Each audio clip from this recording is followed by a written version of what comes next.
Hi everyone, how are you all. आज के lecture में हम स्टार्ट करने वाले हैं एकदम फ्रेश न्यू चैप्टर जिसका नाम है cell division and cell cycle which is chapter number 10 of your NCERT। तो बाकी के जो चैप्टर्स हैं वो हम ऑलरेडी पढ़ चुके हैं। चैप्टर 1 to 5 का एक सीरीज़ में पूरा वीडियो बना हुआ है, वो वहाँ पे डला है, आप देख सकते हो यूट्यूब पे। और अब हम स्टार्ट कर दिया चैप्टर नंबर 10। चैप्टर नंबर 9 जो है आपका बायोमोलिक्यूल्स, उसका वन शॉट रिवीजन वीडियो भी डल चुका है, इसीलिए हम डायरेक्ट चैप्टर नंबर 10 पे जंप कर रहे हैं जो कि है cell division and cell cycle. So let's get started.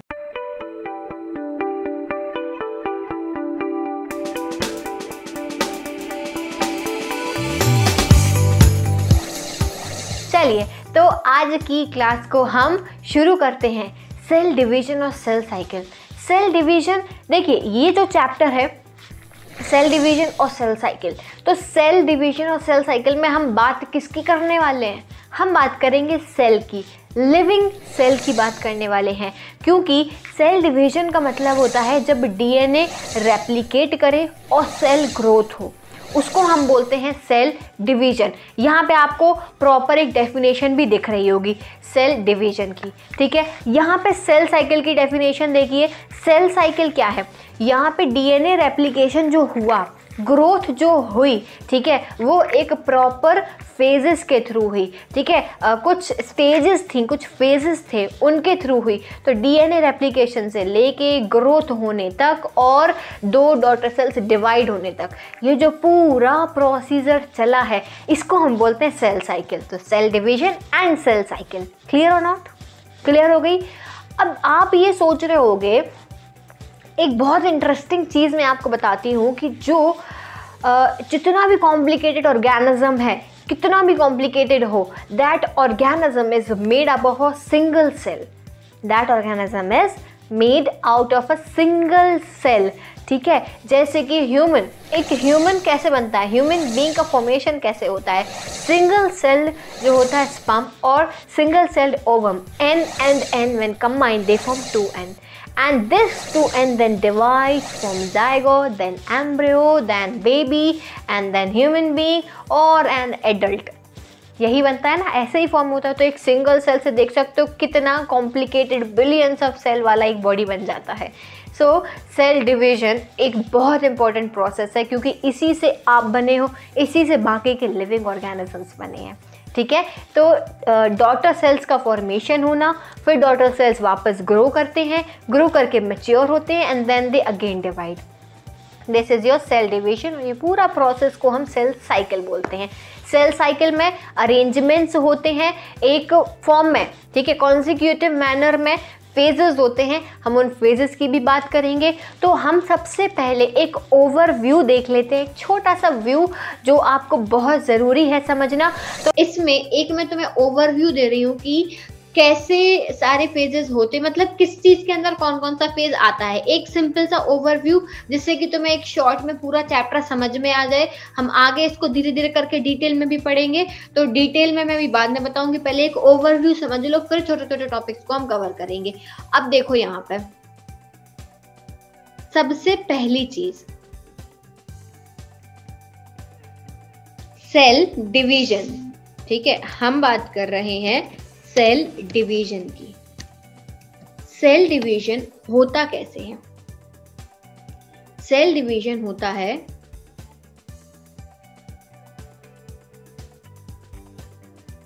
दो तरीके से, ठीक है। इसमें दो फेजेस होते हैं। पहला फेज जो आपका होता है वो होता है इंटरफेज। पहला फेज होता है इंटरफेज, ठीक है। दूसरा फेज जो होता है वो क्या होता है? वो होता है आपका एम फेज। एम फेज होता है दूसरा फेज, ठीक है। इंटरफेज और जो दूसरा फेज है वो है आपका एम फेज। क्लियर? इतना समझ में आ गया? सेल डिवीजन दो फेजेस में होता है। पहला होता है इंटरफेस, दूसरा होता है एम फेज। इंटरफेस को हम किससे समझ सकते हैं? इंटरफेस का मतलब ये होता है रेस्टिंग फेज। रेस्टिंग का मतलब ये नहीं होता है कि जो सेल है वो चुपचाप बैठी है, कुछ काम धंधा नहीं कर रही है, नहीं। रेस्टिंग का मतलब ये होता है कि ये सेल डिवाइड नहीं कर रही है अभी, लेकिन डिवाइड करने के लिए सब कुछ प्रिपरेशन पहले से करके रख रही है। मान लो हमें क्या करना है, हमें खाना बनाना है, ठीक है।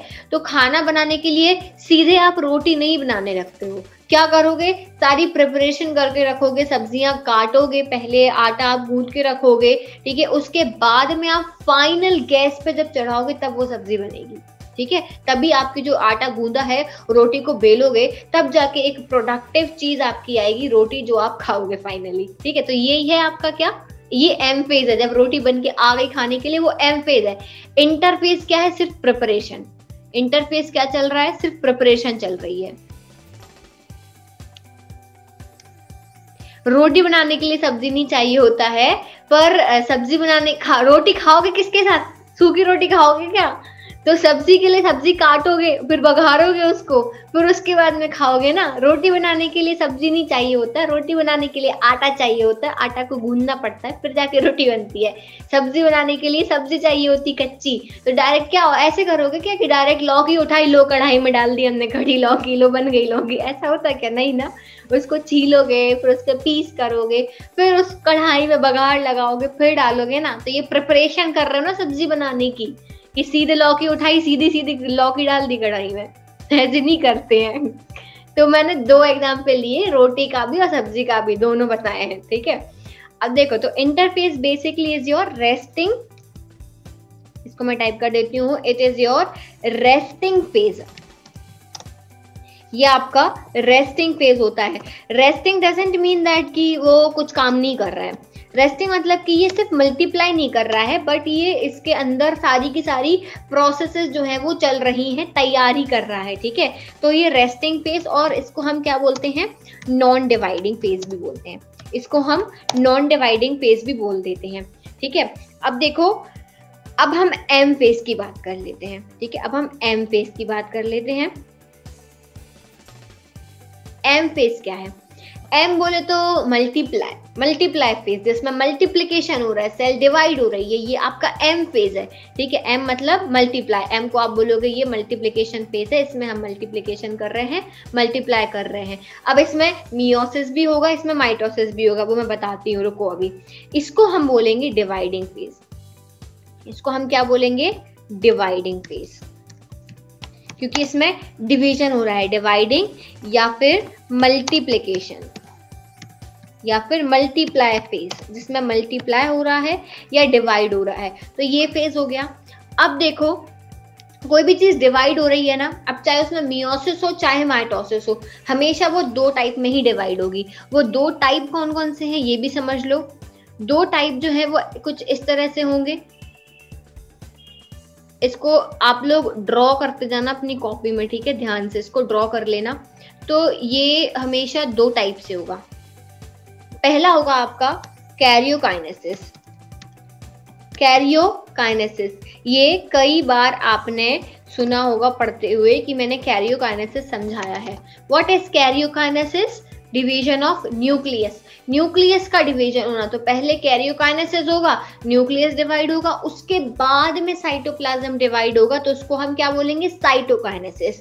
न्यूक्लियस का डिवीजन और फिर साइटोप्लाज्म का डिवीजन, तो कैरियोकाइनेसिस और साइटोकाइनेसिस। चाहे माइटोसिस हो चाहे मियोसिस हो, कभी भी अगर मल्टीप्लिकेशन हो रहा है तो हमेशा ये दो चीजें होंगी ही होंगी, ठीक है, कैरियोकाइनेसिस एंड साइटोकाइनेसिस। बात समझ में आ गई? अब एम फेज जो होता है, एम फेज जो होता है वो हमेशा दो तरह से होता है, ठीक है। वो हमेशा कैसा होता है? दो तरह से हो सकता है। एक होगा आपका माइटोसिस और एक होगा मियोसिस। इसको लिख लेते हैं हम, माइटोसिस और मियोसिस।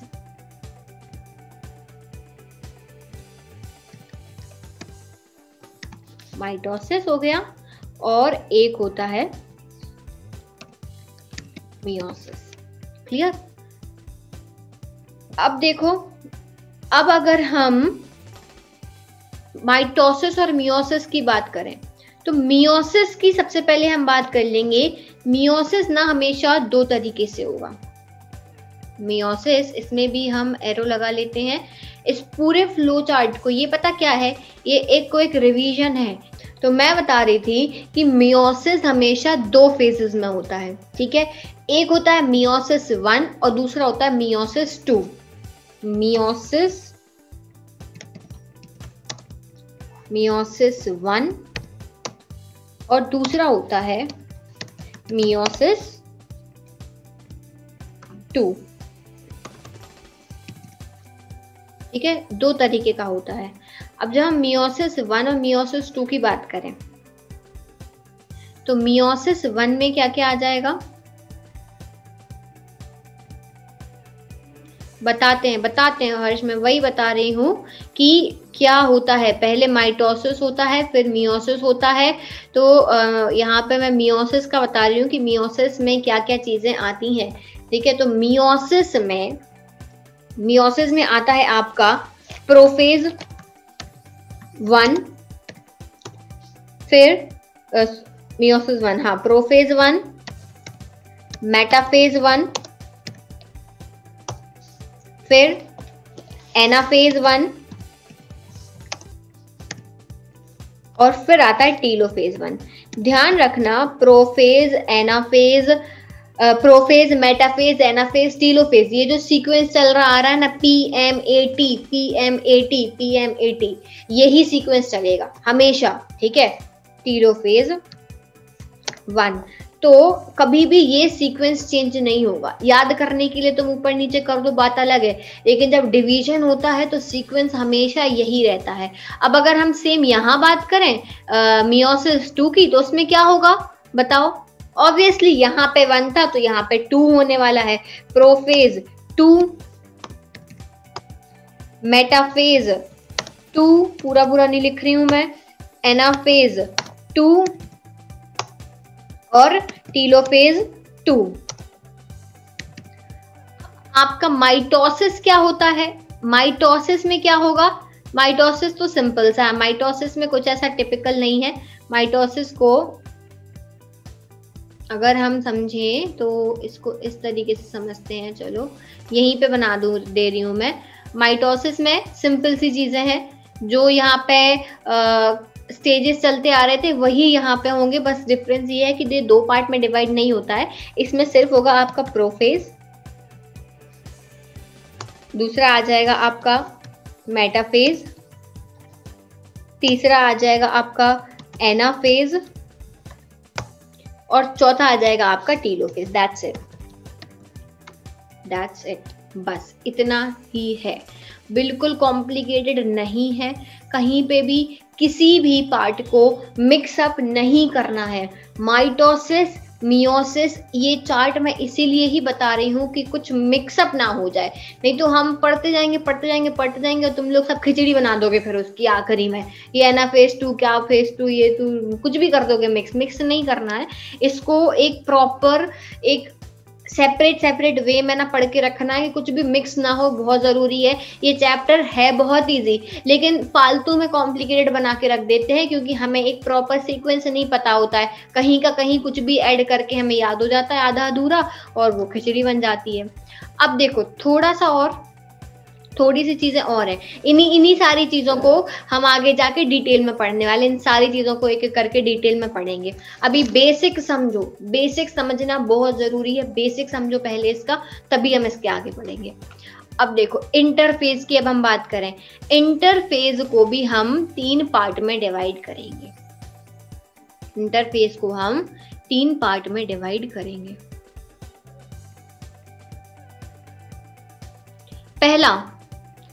पहला इज योर G1 फेज,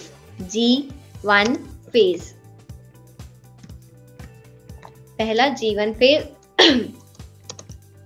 दूसरा आएगा आपका S फेज, ठीक, और तीसरा क्या आएगा आपका?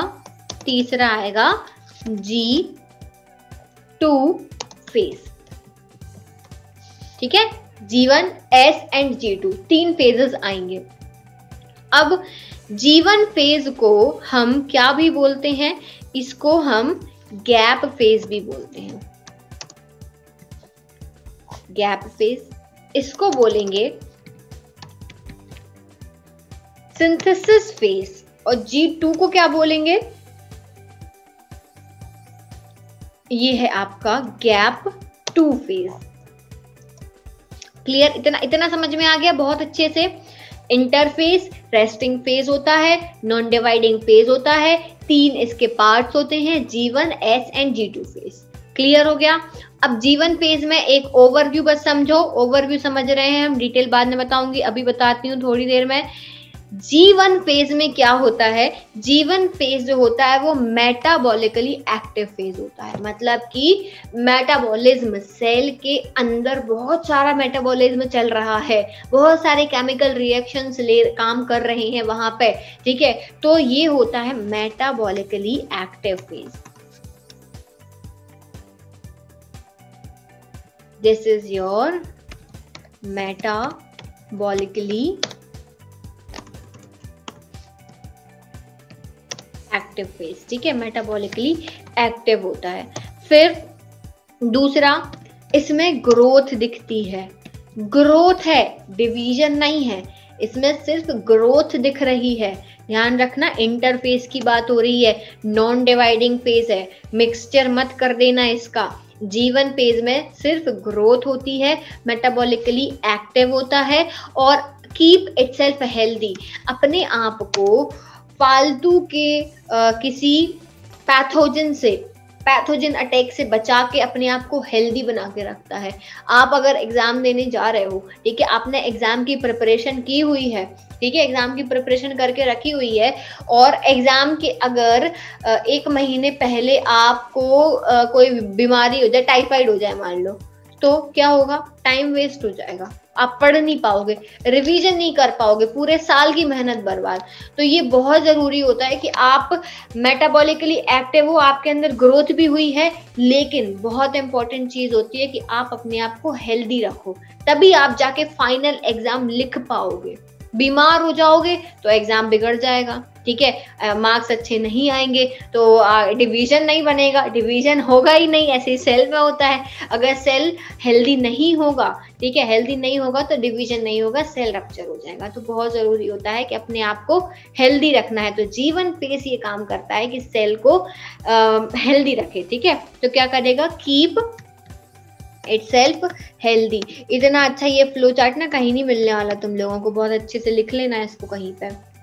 चल, अब एस फेज क्या करता है, एस फेज सेंट्रियोल की इंफॉर्मेशन बनाता है, सिंथेसिस बना रहा है, तो ये सेंट्रियोल्स की इंफॉर्मेशन को बना रहा है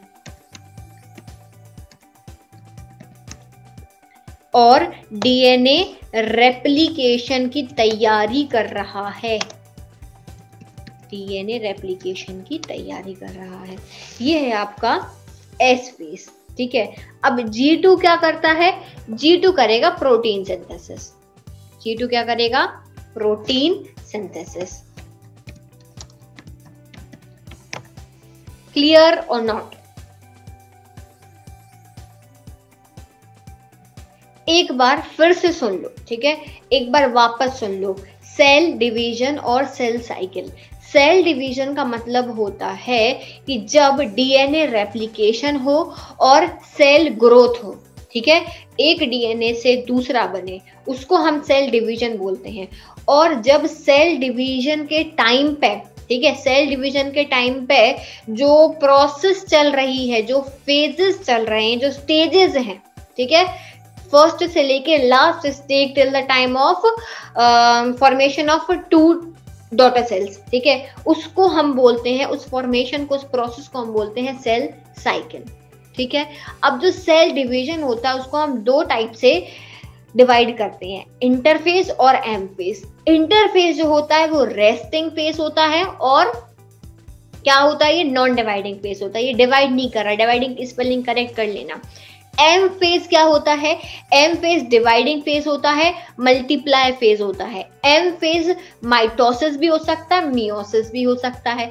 अगर माइटोसिस है, माइटोसिस में कौन कौन से स्टेजेस आएंगे? Prophase, metaphase, anaphase and telophase, and this sequence is going to be always same, PM80 PM80। ठीक है, PM एट कहीं पे भी, PM को कहीं पे भी पहुंचा दो, ठीक है, PM एट ऐसे याद रखना, तो PM80। मियोसिस दो पार्ट में डिवाइडेड है, मियोसिस 1 एंड मियोसिस 2। मियोसिस 1 में क्या हो रहा है? Prophase 1, metaphase 1, anaphase 1, telophase 1। और मियोसिस 2 में वही सारी चीजें सेकंड। ठीक है, अब हम जब इंटरफेस की बात करें तो उसको हम 3 पार्ट में डिवाइड करते हैं, G1 phase, S phase and G2 phase. अभी मैं पूछूंगी, ठीक है, अभी मैं पूछूंगी कि क्या कितना याद है इसमें से। G1 phase, S phase and G2 phase. G1 phase metabolically active है, ग्रोथ शो करता है, और ग्रोथ होने के साथ साथ अपने आप को हेल्दी भी रखता है, अपने आप को मतलब सेल को। एस फेज क्या करेगा? सिंथेसिस करेगा, डीएनए रेप्लिकेशन के लिए जो भी चीजें सिंथेसाइज करनी है, बनानी है, वो करेगा आपका कौन? S phase. सेंट्रियोल इंफॉर्मेशन जो है वो भी आपका एस फेज बनाएगा। G2 फेज क्या करेगा? ये गैप 2 कहलाता है, इसमें प्रोटीन बनेगा। कैरियोकाइनेसिस और साइटोकाइनेसिस क्या है? जब भी कोई सेल डिवाइड हो रहा है, चाहे उसमें माइटोसिस हो रहा हो, चाहे उसमें मियोसिस हो रहा हो, ठीक है, हमेशा जैसा भी प्रोसेस होगा, जो ये स्टेप्स दिख रहे हैं ना, इनमें जो भी होगा उसमें 2 टाइप से होगा। या पहले आपका न्यूक्लियस डिवाइड करेगा, ठीक है, फिर आपका सेल डिवाइड करेगा, साइटोप्लाज्म डिवाइड करेगा। तो जब न्यूक्लियस डिवाइड करता है उसको हम बोलते हैं कैरियोकाइनेसिस, और जब आपका साइटोप्लाज्म डिवाइड करता है तो उसको हम बोलते हैं साइटोकाइनेसिस। ये माइटोसिस मियोसिस जो चल रहा है ना, ये डिवीजन का ही प्रोसेस चल रहा है, तो इन्हीं में होता है कैरियोकाइनेसिस और साइटोकाइनेसिस। तो कंफ्यूज मत हो जाना कि मैम एन फेज 2 टाइप का है क्या? एम फेज में आपने बताया कैरियोकाइनेसिस, साइटोकाइनेसिस, तो एम फेज 2 टाइप का ऐसा होता है कि माइटोसिस और मियोसिस कुछ भी हो सकता है इन दोनों में, लेकिन जो भी हो रहा है उनमें पहले कैरियोकाइनेसिस होगा और फिर बाद में साइटोकाइनेसिस होगा। ठीक है, तो कंफ्यूजन क्रिएट नहीं होना चाहिए इसमें। अब हम कुछ पॉइंट्स देख लेते हैं। 2 बहुत ही एक इम्पॉर्टेंट सी चीज़ मैं आपको बताना चाहूँगी, ये कि जो यूकैरियोटिक सेल होता है, eukaryotic cell for example human cell जो होता है, तो एक ह्यूमन सेल को डिवाइड करने में, एक सेल को डिवाइड करने में 24 आवर्स लगते हैं।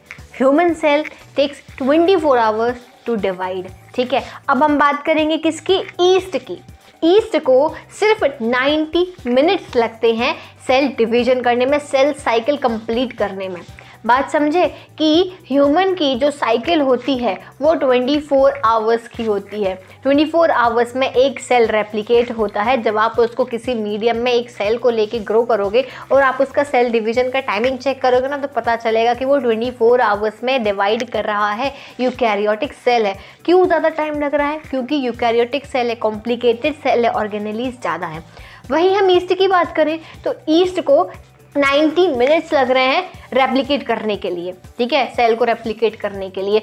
तो वो ऑर्गेनिज्म टू ऑर्गेनिज्म वेरी करता है कि सेल साइकिल, किसकी सेल साइकिल कितने मिनट्स की है। So don't get confuse in it.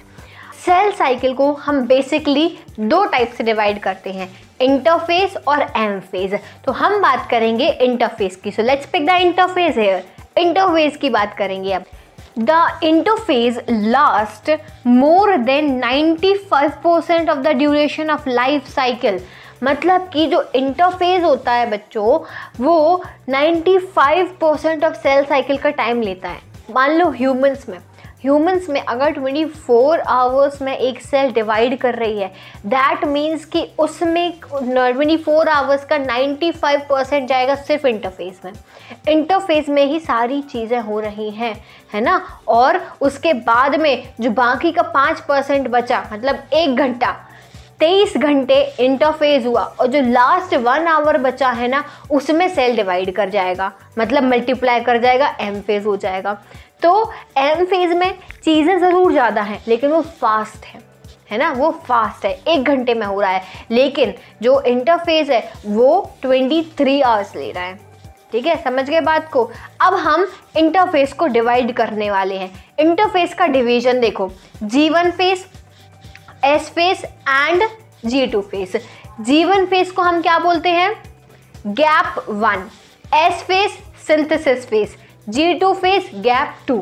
ठीक है, इतना क्लियर हो गया। तो ये 3 तो पॉइंट्स ये रहे। G1 फेज में क्या हो रहा है? G1 phase corresponds to the interval between mitosis and initiation of DNA replication. DNA replication के लिए वो क्या कर रहा है? तैयारी कर रहा है। सेल के अंदर ही हो रहा है ये। G1 फेज के टाइम पे सेल मेटाबॉलिकली एक्टिव है, बहुत ज़्यादा एक्टिव रहती है सेल ग्रोथ कंटिन्यू होता जा रहा है। ठीक है, but does not replicate it's DNA. DNA को रेप्लिकेट नहीं करेगी वो, इस बात का ध्यान रखना। डीएनए को रेप्लिकेट नहीं करेगी, बस मेटाबॉलिकली एक्टिव है, सेल को हेल्दी बना के रखने का काम कर रहा है और जो ग्रोथ है वो होती जा रही है कंटिन्यूअस मैनर में। Clear this point? एस और सिंथेसिस फेज की हम बात करेंगे। S phase marks the period during the DNA synthesis और replication takes place. During this time the amount of DNA per cell doubles. If the initial amount of DNA is denoted as 2C, then it increases to 4C. इस point को समझ लेते हैं हम। S phase क्या है भाई साहब? S फेज जो है वो सिंथेसिस फेज है। ठीक है, सिंथेसाइज कर रहा है, मतलब कि डीएनए को अपने अंदर रेप्लिकेट करके रख रहा है।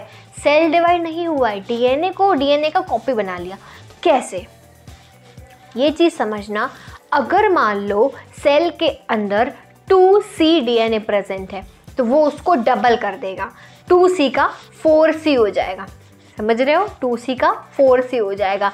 लेकिन बहुत इंपॉर्टेंट चीज़, 2C से वो 4C ज़रूर हुआ है, लेकिन अगर वो डिप्लॉयड है तो वो डिप्लॉयड ही रहेगा आगे के फेज में जाके भी। ऐसा नहीं होगा कि यहाँ पे वो क्या था, G1 फेज में 2N था और जैसे ही वो 4C में कन्वर्ट हुआ तो वो 4N हो गया। नो, ऐसा बिल्कुल नहीं होगा।